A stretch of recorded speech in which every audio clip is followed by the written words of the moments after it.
Terkenal atas integritasnya, sepak terjang Hakim Eman Sulaiman yang bebaskan Peggy Setiawan, pernah penjarakan 2 pejabat daerah terkenal. Sepak terjang Eman Sulaiman sebagai hakim sudah tak diragukan lagi. Sebelum membebaskan Peggy Setiawan dari kasus Vina Cirebon, Eman Sulaiman pernah menangani kasus-kasus besar. Diketahui, Eman Sulaiman pernah memimpin sidang kasus korupsi yang melibatkan pejabat daerah. Seperti kasus korupsi yang menjerat mantan wali kota Bekasi, Rahmat Effendi. Rahmat terlibat kasus korupsi pengadaan barang dan jasa serta lelang jabatan di lingkungan pemerintah kota Bekasi. Oleh sebab itu, Eman yang kala itu menjadi ketua majelis hakim di persidangan telah memvonis Rahmat dengan hukuman 10 tahun penjara.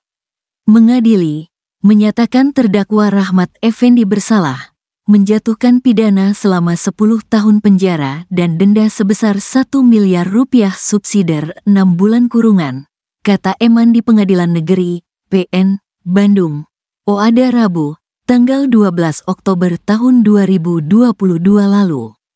Tak hanya itu, Eman juga pernah memimpin kasus korupsi yang melibatkan mantan wali kota Cimahi, Ajay M. Priyatna. Diketahui, Ajay terbukti terlibat dalam kasus suap terhadap penyidik KPK Setapnus Robin 47. Karena itu, Ajay divonis dengan hukuman penjara 4 tahun karena telah melanggar Pasal 13 Undang-Undang Republik Indonesia Nomor 31 Tahun 1999 sebagaimana diubah dalam Undang-Undang Republik Indonesia Nomor 20 Tahun 2001 terkait dakwaan suap.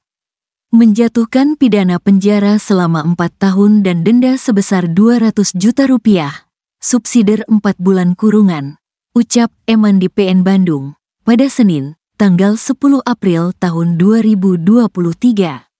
Eman selaku hakim tunggal memimpin jalannya sidang pra-peradilan yang diajukan Peggy Setiawan. Dalam sidang putusan, Eman menyatakan bahwa penetapan Peggy Setiawan sebagai tersangka tidak sah. Terdapat beberapa poin yang menjadi pertimbangan Eman untuk membebaskan Peggy Setiawan dari kasus pembunuhan Vina dan Eki. Salah satunya adalah Peggy Setiawan tidak pernah diperiksa oleh Polda Jabar sebelum ditetapkan sebagai tersangka.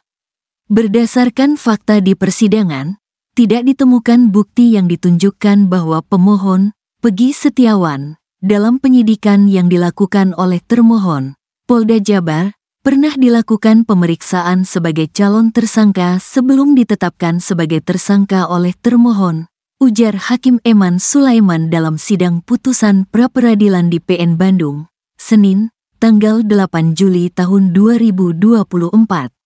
Maka menurut Hakim penetapan tersangka atas pemohon dinyatakan tidak sah dan dinyatakan batal demi hukum, sambungnya.